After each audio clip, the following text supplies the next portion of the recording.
বলি যে আসলে ব্রেকিং পিরিয়ড কি? ব্রেকিং পিরিয়ড এমন একটা জিনিস যার মাধ্যমে গাড়িটা সম্পূর্ণভাবে সেট আপ নিবে। গাড়ির ব্রেকিং পিরিয়ড মেনটেন না করলে মাইলেজের দিক দিয়েও ক্ষতিকর হয়। অতএব দেন সবাই বলে যে বাইকে ৫,০০০ আরপিএম এর উপরে ওঠানো যাবে না। হঠাৎ করেই যদি আমি গাড়িটা নিয়েই যদি ওঠার টান দেই দেন ওটা কিন্তু গাড়ির ক্ষতি হবে। আসসালামু আলাইকুম বন্ধুরা, কেমন আছেন সবাই? আশা করি সকলেই অনেক অনেক ভালো আছেন। তো ফাইনালি নতুন একটা ভিডিও নিয়ে চলে আসছি আপনাদের মাঝে। তো এই ভিডিওটাই মূলত আমি যে বিষয়টা উল্লেখ করবো এটা হলো ব্রেকিং পিরিয়ড, যেটা একটা বিরক্তকর জিনিস ভাই। অবশ্য আমার মেনে চলতে হয়েছে, এমনকি যারা নতুন বাইক কিনবেন তাদেরও এটা মেনে চলতে হবে। এটা কিন্তু সবার কাছে একটা বিরক্ত বোধ হয়। কেন বিরক্ত বোধ হওয়ার কারণ আছে? কেননা গাড়ি কিনলাম, আমি মন মতো যদি চালাইতে না পারি হয়, কত রুলস মানতে হয়, কত কিছু মানতে হয়। এটা একটা বিরক্ত করা, এটা একটা মাথায় প্রেশার নিতে হয়। তবে আপনি যদি আপনার বাইকের ভালো চান, এমনকি নিজে যদি দুর্ঘটনা থেকে বেঁচে থাকতে চান বা সুরক্ষিত থাকতে চান, সেক্ষেত্রে আপনার এগুলো মেনটেন করতেই হবে। কেন মেনটেন করতে হবে? প্রতিটা জিনিসেরই এক একটা মেইনটেন্স আছে, ঠিক আছে? যেমন আমি যখন ছোট ছিলাম বা আপনারা যখন ছোট ছিলেন তখন হুট করে কিন্তু আমরা দৌড় দিইনি। আমাদের কিন্তু দৌড় দেওয়ার জন্য একটা সময় লাগছে, হাঁটাচলা করার জন্য একটা সময় লাগছে। ঠিক তেমনই এই বাইকের ঠিক ওরকমই একটা বিষয় আছে। যেমন বাইকটা যখন সেট আপ করা হয়েছে, তাহলে বাইকে নাট বল্টু যা যেখানে আছে এগুলো কিন্তু টাইট দেওয়া হয়েছে বা লুজ কালেকশনও থাকতে পারে। এরকম বিভিন্ন ধরনের সমস্যা থাকে। তাছাড়া বাইকের যে মেশিন বা ইঞ্জিন বলতে পারেন, এটা কিন্তু আপনার সেট আপ নিতে টাইম লাগবে, কেননা এটার ভিতরে যত পার্টস পাতি আছে সবই কিন্তু নতুন। এই বিষয়গুলো কিন্তু আপনাদের মাথায় রাখতে হবে। তো এখানে প্রথমত আমাদের করণীয় কি? দেন সবাই বলে যে বাইকে ৫,০০০ আরপিএম এর উপরে ওঠানো যাবে না, বা ৪,০০০ বা ৩৫০০ কিলোমিটার পর্যন্ত ৫,০০০ আরপিএম এর উপরে উঠানো যাবে না, বা ৬০-এর উপরে উঠানো যাবে না। দেখেন অনেকেই ভুল ইনফরমেশনও দিয়ে থাকে। তবে এগুলা সঠিকভাবে আপনারা যদি জানতে চান, বাংলাদেশে যারা বড় বড় ইউটিউবার আছে তাদের ভিডিও অন্তত আপনাদের দেখা উচিত। যেমন এই বিষয়ে MSI ব্লগ চ্যানেলটি আছে, ওই চ্যানেলে কিন্তু একটা রিভিউ আছে ব্রেকিং পিরিয়ড, আর আমি ওনার উপরই ইন্সপায়ার হয়ে এই ভিডিওটা মেক করতেছি। তো আমরা যদি বলি যে আসলে ব্রেকিং পিরিয়ড কি? ব্রেকিং পিরিয়ড এমন একটা জিনিস যার মাধ্যমে গাড়িটা সম্পূর্ণভাবে সেট আপ নিবে। তো সেট আপ নিতে হইলে কিন্তু বাইকের অনেক মেনটেন্স করতে হয়, যেগুলো হলো প্রথমত আপনাদের যে কাজটি হবে দেন বাইকের আরপিএম অতিরিক্ত না ওঠানো।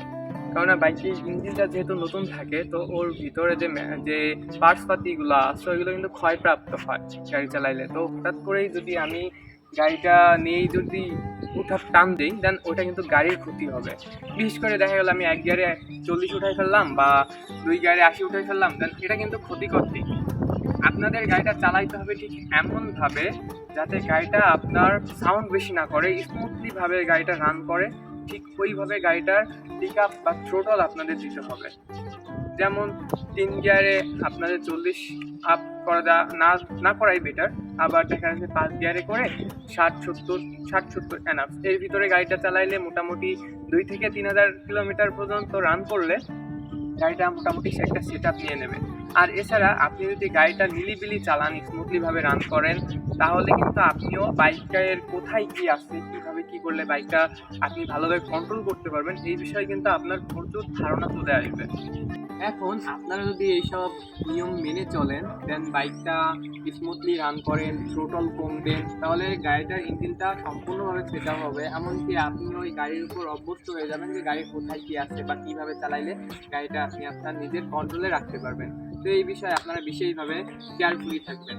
তাছাড়া আরও কিছু বিষয় আছে, যেমন গাড়িটা যখন কেনার পর মোবিলটা একটা থাকে, দেন ওইটা আপনারা চাইলে ২৫০ কিলো পর কিন্তু চেঞ্জ করতে হয়। দেন এটা আপনারা সবাই জানেন, কোম্পানি থেকেই বলে দেয় বা শোরুম থেকেই বলে দেয় যে ২৫০ কিলোমিটার হলে চেঞ্জ করে ফেলবেন। তো ওইটা ২৫০ কিলোমিটার চেঞ্জ হওয়ার পর দেন আরেকটা যখন মোবিল আপনারা ইউজ করবেন, দেন আমার অনুযায়ী ওটা আপনারা ১,০০০ আপ করবেন না, ৫০০ বা ৭০০-৮০০-র ভিতর চেঞ্জ করে ফেলবেন।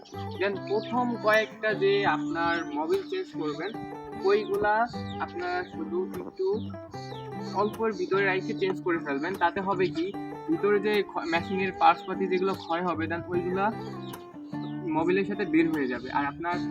আর আপনি যদি এগুলো চেঞ্জ না করেন তাহলে দেখা যাচ্ছে মোবিলের সাথে ওইগুলা মিক্স হয়ে দেন আপনার ইঞ্জিনের ক্ষতি দিক হইতে পারে।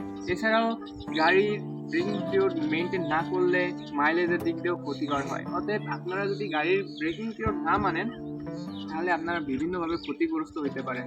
দেন আপনি যখন এই গাড়িটা নতুন চালাবেন, আপনার এই গাড়ি সম্পর্কে যখন অভিজ্ঞতা থাকবে না, তখন কিন্তু আপনি বিভিন্ন ধরনের ঝুঁকিতে পড়তে পারেন, বিপদে পড়তে পারেন, এমনকি আপনার একটা দুর্ঘটনা ঘটতে পারে। কিন্তু আপনি যখন এই গাড়িটা আস্তে আস্তে রান করে গাড়িটা নিজের কন্ট্রোলে নিয়ে আসবেন, তখন বিভিন্ন ধরনের বিপদ আপদ থেকে আপনি নিজেও সেফ থাকতে পারবেন আর আপনার গাড়িটাও সেফ থাকবে।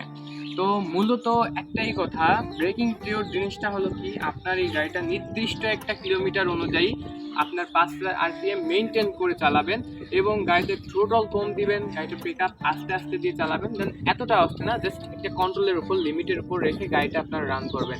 এতে আপনারও সুবিধাগ্রস্ত হবেন এবং গাড়িটার জন্যও ভালো হবে। আর আপনারা যতটুকু পারবেন গাড়িটা শোরুম থেকে এর যে মেইন সার্ভিসিংগুলো আছে এইগুলো আপনারা কন্টিনিউ করতে থাকবেন। আর সার্ভিসিংয়ের সময় এই গাড়ির যে মোবিল ফিল্টারটা আছে, এই মোবিল ফিল্টারটার দাম কিন্তু তেমন একটা বেশি না, 80 থেকে 100 টাকার ভিতরে নেবে।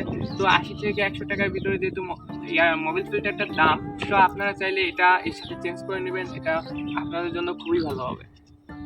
আর বাইকে 8,000 কিলোমিটার চালানোর পর আপনারা চেষ্টা করবেন গাড়িটার এয়ার ফিল্টার চেঞ্জ করে ফেলার, তাতে আপনাদের গাড়ি এবং আপনাদের উপরই অনেক সুবিধাগ্রস্ত বিষয় হবে। এখন মূলত বিষয় এটা যে আপনারা যেখানে আছেন, যারা এই ভিডিওটা দেখতেছেন, আমার যে কোনো সঠিক অ্যান্সার হয়েছে বা ভুল অ্যান্সার হয়েছে এরকম অনেকও থাকতে পারে, কারণ আমার থেকে অনেকও অভিজ্ঞ লোক আছে যারা এই বিষয়ে অনেক মতামত দিছে। তো আমার ধারণা অনুযায়ী আমি যতটুকু বুঝি ব্রেকিং পিরিয়ড সম্পর্কে, ঠিক আমি ততটুকুই আপনাদের মাঝে তুলে ধরছি। তো আমি চাই যে আপনারা বিষয়গুলো খেয়াল রাখবেন এবং যারা যারা নতুন গাড়ি চালাইতেছেন তারা বিষয়টা একটু লিমিট না করাটাই ভালো, বিষয়টা একটু ভালোভাবে দেখবেন। আর যারা আছেন যে সেকেন্ড হ্যান্ড গাড়ি কিনছেন বাট আপনি পুরনো ড্রাইভার, সমস্যা নাই, তারপর আপনি কিছু টাইম অন্তত বাইকটা নিজের গতিসীমা অনুযায়ী চালাবেন, যাতে কোনো দুর্ঘটনা থেকে আপনি রক্ষা পেতে পারেন। তো ছোট ভাইয়ের এই চ্যানেলে যারা নতুন আছেন, ভিডিওটা যদি ভালো লাগে অবশ্যই চ্যানেলটি সাবস্ক্রাইব করবেন আর শেয়ার করবেন বেশি বেশি করে। আর যদি আমার কোনো ভুল ভ্রান্তি থাকে ক্ষমাশীল দৃষ্টিতে দেখবেন, কেননা মানুষ বলতেই ভুল। আর আমি যে সব জানতা চূড়ামণি তা না, আমারও ভুল ভ্রান্তি থাকতে পারে, এটা স্বাভাবিক। তো ভুল ভ্রান্তি দিকগুলো ক্ষমাশীল দৃষ্টিতে দেখে আপনারা ছোটো ভাই চ্যানেলটিকে সাপোর্ট করবেন। আর আশা করি হোন্ডা এক্সব্লেডের যত রিলেটেড ভিডিওগুলো আছে আমার চ্যানেলে আপনারা পাবেন। তো যারা যারা হোন্ডা এক্সব্লেড ইউজার আছেন বা বাইক লাভাররা আছেন, দেন চাইলে আমার চ্যানেলটি সাবস্ক্রাইব করে আমার পাশে থাকতে পারেন। ধন্যবাদ সবাইকে, আল্লাহ হাফেজ।